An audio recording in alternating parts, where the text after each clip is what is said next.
Esse é mais um DrauzioCast e nós vamos falar nessa conversa de hoje sobre o ronco. Primeiro, nem todos os roncos são iguais. Tem pessoas que ronronam um pouquinho, uma coisa baixa, curta duração, e tem outros, no outro extremo, que tem um ronco muito alto, que fazem o inferno da noite das pessoas que dividem a cama, mas às vezes até das pessoas que estão em outros quartos. Nós vamos tentar entender esse fenômeno, porque ele pode ser um detalhe pequeno que não interfere com o sono, mas pode muitas vezes causar problemas, noites mal dormidas e até problemas mais graves. Nós trouxemos para falar sobre o ronco o Dr. Mohamed Saada. Dr. Mohamed é médico, membro da Sociedade Brasileira de Otorrinolaringologia e de Cirurgia Cérvico-Facial. Vamos lembrar que este podcast de hoje faz parte da editoria Saber Viver das Drogarias Pacheco e Drogaria São Paulo.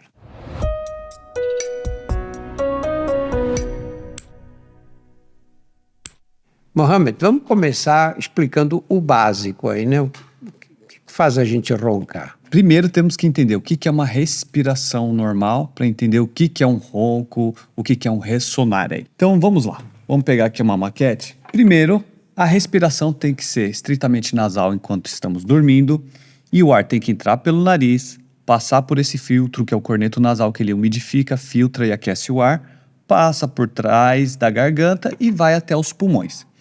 Quando essa passagem é livre, isso é uma respiração normal. Quando temos qualquer resistência, ou seja, uma dificuldade na passagem do ar, a gente pode começar a fazer um barulhinho, que é o ressoar, ressonar, ou ronronar, como o senhor disse. Mas, se o ar passa e trava a nossa caixa torácica, nosso pulmão, nosso diafragma vai forçar essa passagem de ar, o ar vai passar, só que vai fazer o barulho, que é o de roncar. Então, quem está assistindo, se ele fizer o barulho de ronco, vai ver que ele força a garganta para fechar para conseguir fazer. Então, isso daí, você está forçando a sua respiração. E quando o ar passa, trava, e o nosso caixa torácica tenta vencer e fazer o ar passar, e não vai, e a pessoa para de respirar pelo menos 10 segundos, isso é apneia. E aí pode faltar oxigênio no cérebro e pode dar vários problemas. Teoricamente, o ideal é que você não ronque, que você só respire durante o sono, né? Exatamente. Roncar não é normal, dormir de boca aberta também não é normal, então a respiração tem que ser feita pelo nariz e de forma leve. E quais são as causas? Por que isso pode acontecer, essa obstrução, essa dificuldade do ar passar? Primeiro, o ar tem que passar tranquilo por toda a via aérea, por toda a passagem por onde o ar vai, desde a entrada do nariz até a garganta. Qualquer obstrução nessa passagem pode dar isso. Por exemplo, aumento dessa estrutura, que é o corneto nasal, muitas pessoas chamam de carne esponjosa, desvio de septo, que pode fazer o nariz entupir. No fundo do nariz, em crianças, pode ter uma adenoide, ou em adultos é menos comum, mas também pode ter. Pode ter uma amígdala aumentada, então a amígdala a gente classifica ela de 1 a 4. A 4 é quando está uma encostada na outra. Pode fechar a garganta também e causar esse problema. Problema esquelético, então muitas vezes o queixo é muito para trás e a língua vai para trás também. Então pessoas que na medicina chamam de retrognata, nada mais é do que o queixo para trás. A língua fecha a passagem da garganta e pode causar um ronco-apneia, além de obesidade. Então é um problema muito... O que é obesidade, hein? Quando nós ganhamos peso, e não importa o quanto que nós ganhamos no corpo, mas quanto ganhamos na região do pescoço. Então, se acumula gordura na região do pescoço, a passagem do ar vai fechar. E conforme ela fecha um pouco, diminui muito a passagem do ar. Então, ela é inversamente proporcional ao cubo. Então, um pouquinho que fecha, diminui muito a passagem de ar. Então, a pessoa começa a ter dificuldade, vibra as estruturas e começa a ter o ronco e até mesmo a apneia. Existe um nível de ronco que nós poderíamos chamar de, sei lá, normal, uma coisa que não atrapalha a pessoa. O ronco, muitas vezes, ele é progressivo. Então, se você começou a fazer um barulho para respirar, se você começou a roncar, ou se você tem paradas na respiração, isso são estágios diferentes. Então, a pessoa pode começar a roncar, isso já não é normal, então não existe nível de segurança para ronco. E esse ronco, existem estudos que mostram que ele começa a lesar nervos do céu da boca, aquela parte mole do céu da boca, e ele vai ficando cada vez mais flácido, ele não consegue ficar contraído na hora da respiração. E a pessoa começa a piorar o ronco progressivamente. Então, se começar a roncar, companheiro ou companheira avisar, tá na hora de procurar um tratamento. Quer dizer, qualquer nível de ronco deve ser avaliado. Com certeza, qualquer nível de ronco deve ser avaliado, mas é muito difícil a pessoa procurar ajuda porque ela não vê, não escuta, para ela tá tudo bem, é igual uma hipertensão arterial. A pessoa não sente nada e não vai tratar. Então, começou a roncar, alguém falou, foi viajar com alguém e falou, você tá roncando? Tem que procurar ajuda. Bom, você explicou que o ar deve passar com liberdade pelas fossas nasais e parar nos pulmões. E que quando existem algumas estruturas alteradas nesse caminho, você pode roncar. Eu posso dizer, então, que o ronco vai depender de uma série de fatores aí, não é? Quais são os mais frequentes, Mohamed? Exatamente, o ronco ele pode ter vários fatores, é multifatorial, por isso que não existe uma receita para a pessoa parar de roncar. Primeiro, vamos começar pelos hábitos. Então, muitas vezes a pessoa dorme de barriga para cima, o céu da boca aqui, ele vai para trás, ele obstrui essa passagem e a pessoa pode começar a roncar. Existem os Quer dizer, deitar de barriga para cima é mal para o ronco. Para quem tem ronco, sim. Então, muitas pessoas deitam de barriga para cima e começam a roncar. Muitas vezes, quando fazemos o exame, nós identificamos até a posição que a pessoa ronca. E se ela ronca de barriga para cima, nós tentamos ajustar a posição dela. Porque muitas vezes de barriga para cima tem ronco, de lado não tem e não ronca e respira bem. Existem os roncadores esporádicos, que quem bebe bebida alcoólica, por exemplo. A pessoa bebe nem que seja uma quantidade muito pequena.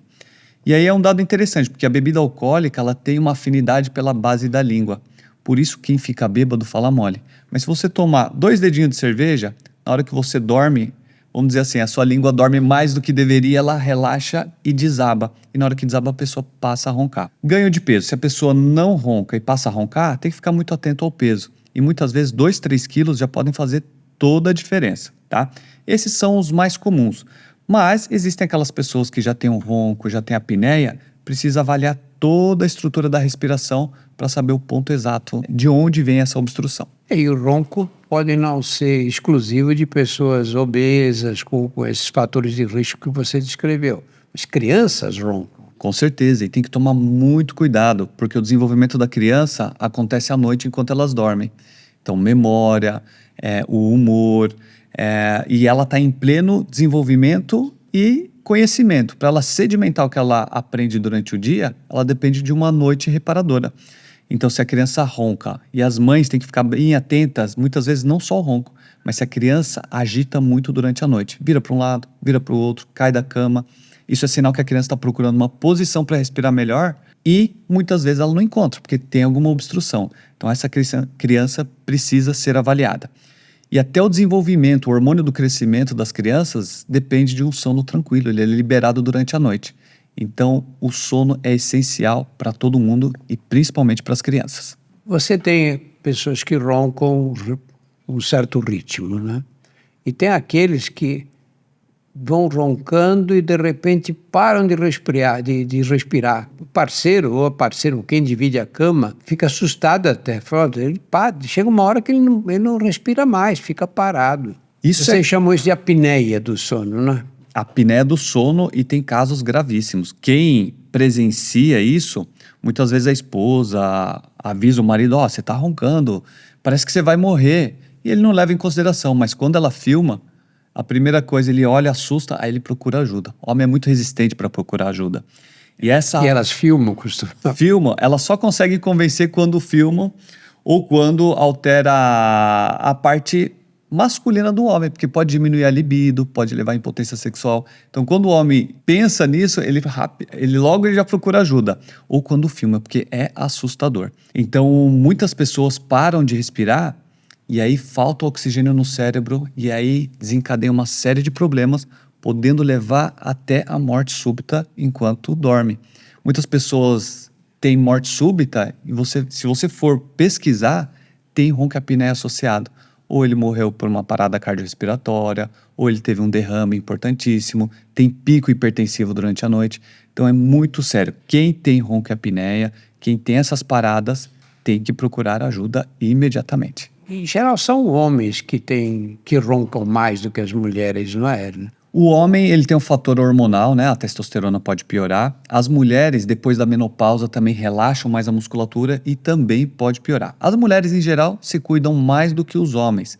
Então, geralmente, o homem que consome bebida alcoólica, tem uma obesidade associada, não procura ajuda. Então, a mulher sempre ela está procurando para melhorar. Tanto é que as mulheres tendem a viver mais. E homens casados também tendem a viver mais porque a mulher fica ali falando até do problema dele.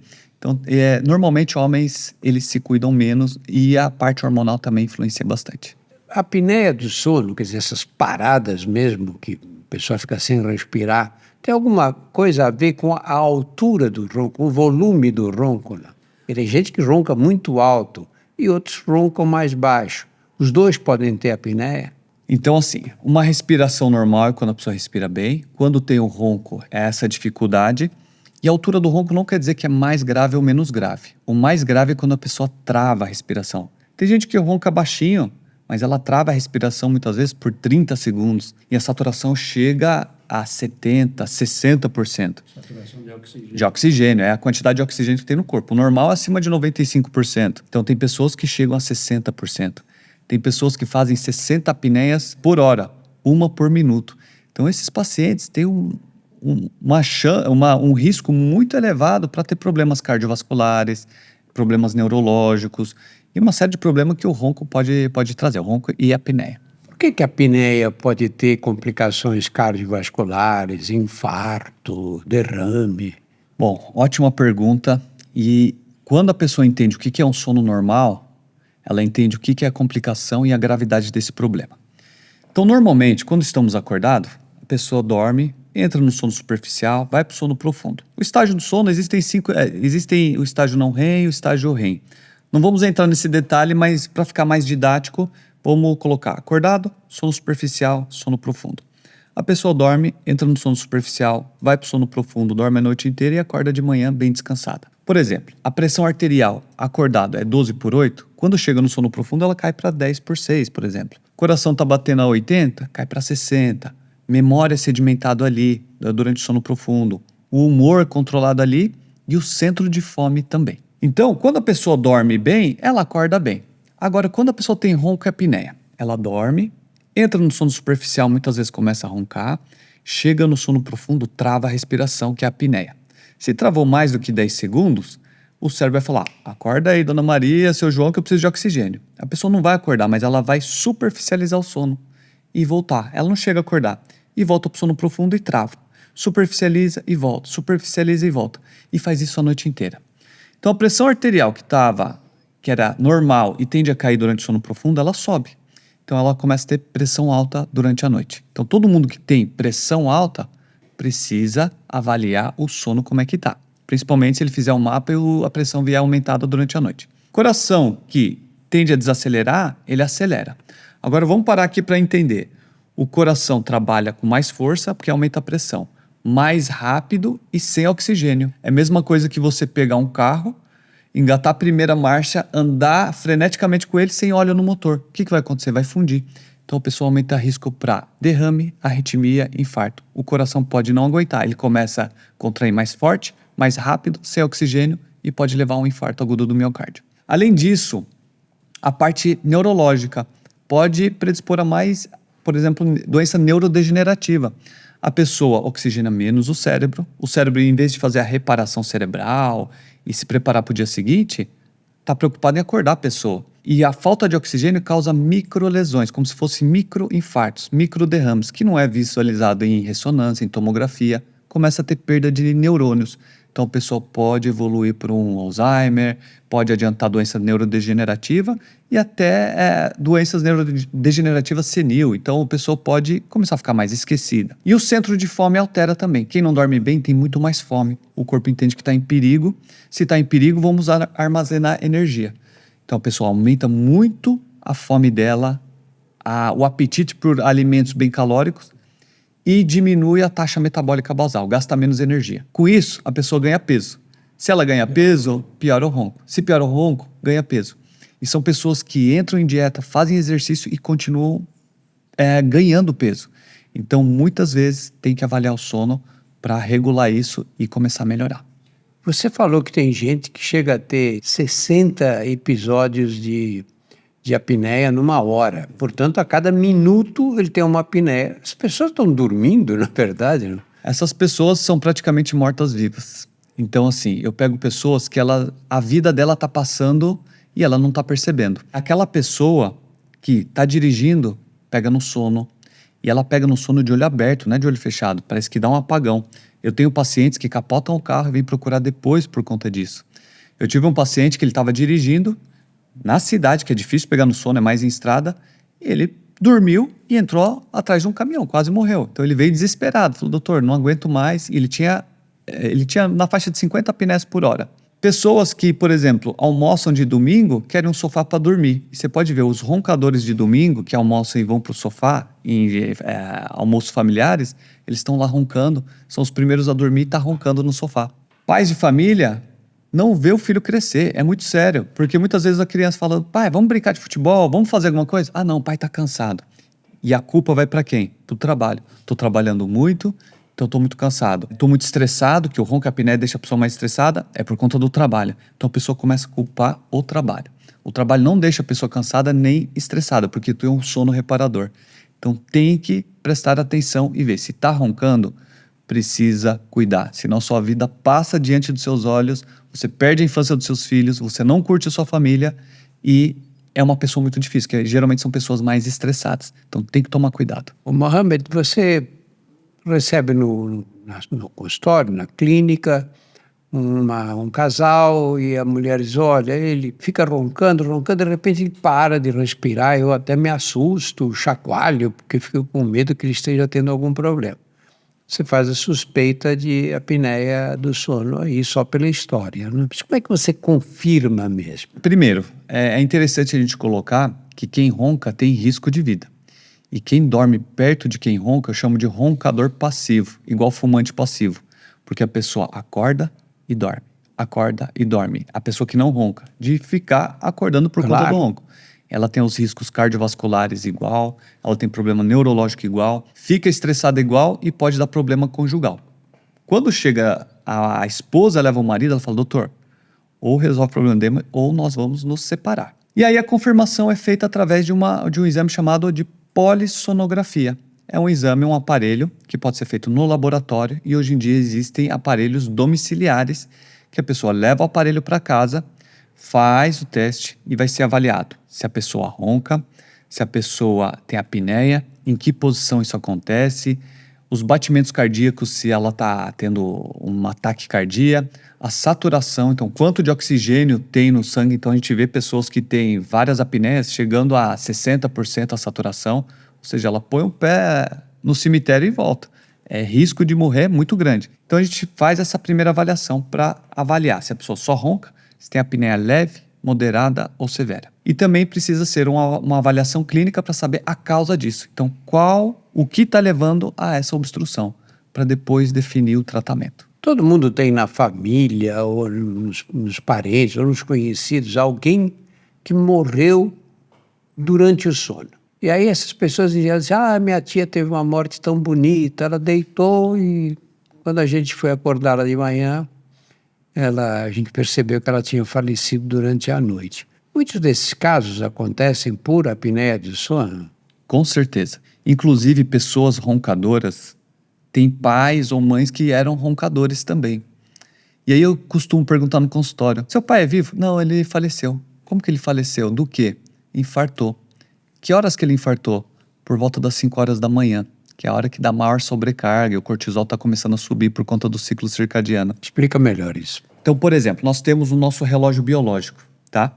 Então, de manhã, o cortisol sobe para nós acordarmos, ele aumenta a nossa pressão, nós vamos saindo daquele sono mais profundo e acordamos. E ao longo do dia ele se mantém e depois ele cai durante a noite. Quem tem ronca-apneia, normalmente ele não tem esse ciclo bonitinho. Então, ele tem um cortisol alto durante o dia e durante a noite também, porque ele não dorme direito. Esse é o hormônio do estresse. Pode aumentar a pressão, pode aumentar o ritmo do coração.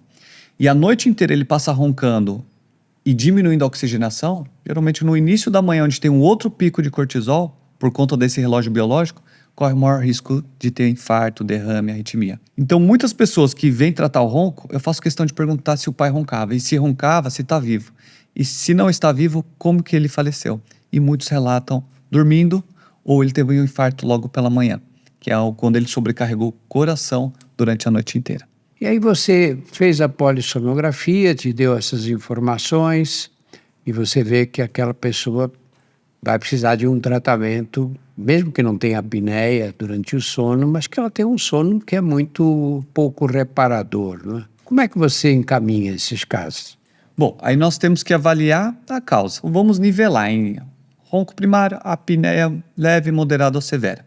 Dependendo do caso e da obstrução, nós definimos o tratamento. E muitas vezes não é um tratamento só.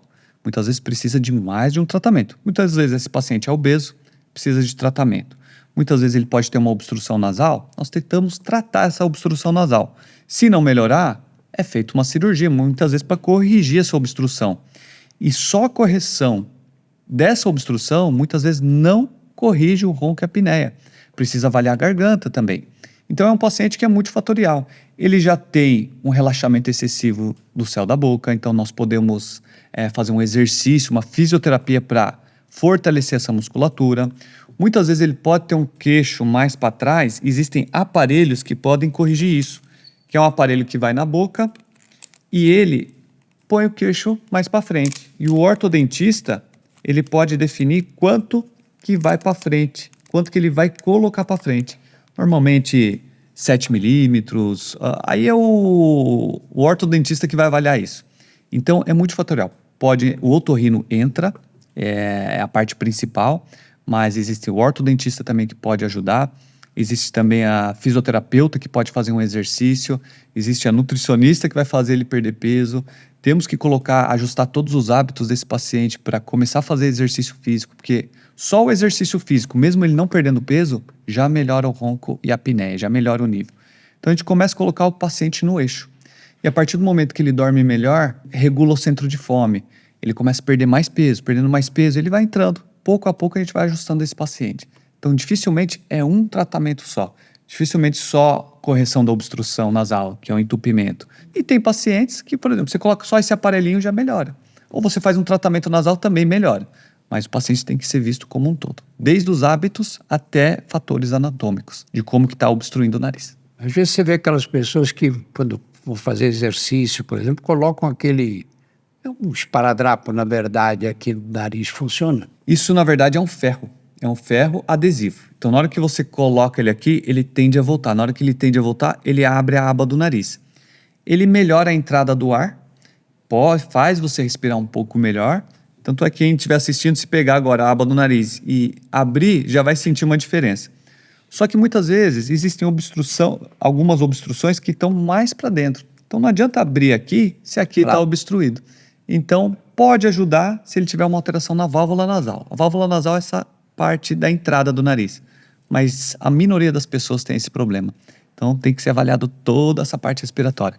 Você disse que os hábitos também interferem bastante, né? Por exemplo, beber antes de ir para a cama, né? E o que mais? A bebida alcoólica é o principal e o ganho de peso, porque você vai fechar com o ganho de peso e a bebida alcoólica vai relaxar a musculatura na hora de dormir. E muitas pessoas têm o hábito de tomar um cálice de vinho, um pouquinho antes de dormir para dar uma relaxada, só que ele relaxa e relaxa a língua. E aí isso desaba para a garganta e relaxa demais e acaba roncando e tendo apneia. Então, o principal é a posição, dormir sempre de lado, tá? Aí a gente vai escolher o lado dependendo se a pessoa tem refluxo ou não, então de preferência para o lado esquerdo, se ela tiver refluxo. Evitar bebida alcoólica 10 horas antes de dormir e cuidar do peso também. Então, sempre estar com o peso em dia e sempre é interessante perder peso, porque ao longo do tempo nós vamos ganhando em média 1 quilo por ano. Então, se não ficarmos atentos, vai ganhar peso e vai começar a roncar, tá? E as mulheres na menopausa também ficarem atentas, porque muitas vezes uma reposição hormonal pode ajudar, muitas vezes exercício para o palato, que é o céu da boca, também pode ajudar. Os homens roncam mais do que as mulheres? Com certeza, os homens roncam mais, se cuidam menos e não levam tanto em consideração os riscos. O homem só procura ajuda quando é filmado ou quando nós falamos que pode levar à diminuição da libido e impotência sexual. Aí liga um alerta e ele já quer resolver esse problema. Então a masculinidade fala muito alto para o homem, e para as mulheres o que fala muito alto para se cuidar é o ganho de peso. Existem as pessoas que quando vão viajar, ninguém tolera eles no quarto. Então muitos procuram ajuda porque ele sempre está ficando de lado. E aí 1 ano ele não vai viajar, 2 anos, depois ele quer procurar ajuda para voltar a viajar e estar em convívio social com as pessoas. Mais alguma coisa que a gente não tenha falado? Nosso tempo está esgotando. Bom, a princípio é isso. Um recado que eu quero deixar para todo mundo. Quem ronca e tem apneia tem menos tempo de vida. Tem que procurar ajuda, tem que fazer o exame de polissonografia, tem que procurar um otorrino e tem que tratar. Não é brincadeira, é uma doença, entre aspas, silenciosa para quem está dormindo e muito perturbadora para quem está do lado, mas isso pode levar a risco a vida dele, do companheiro, diminui a expectativa de vida, baixa a qualidade de vida e aumenta as chances de divórcio. Então, procurem ajuda o quanto antes. Muito obrigado, Mohamed. Obrigado. Leve a sério essa discussão que nós tivemos aqui com o Dr. Mohamed. Se você ronca durante a noite, procure ajuda, procure fazer uma avaliação e tentar entender por que isso está acontecendo. Quem divide a cama com você vai adorar. E, além disso, você pode fazer a prevenção de problemas muito graves, como os que ele citou aqui. Este é mais um DrauzioCast, é um podcast. Nós temos no nosso portal mais de 100 podcasts que versam sobre os mais variados assuntos. Acesse também os nossos outros podcasts, que são o Saúde Sem Tabu, Por que Dói e Outras Histórias. Todos estão disponíveis nos principais agregadores e no nosso canal do YouTube. Muito obrigado pela atenção.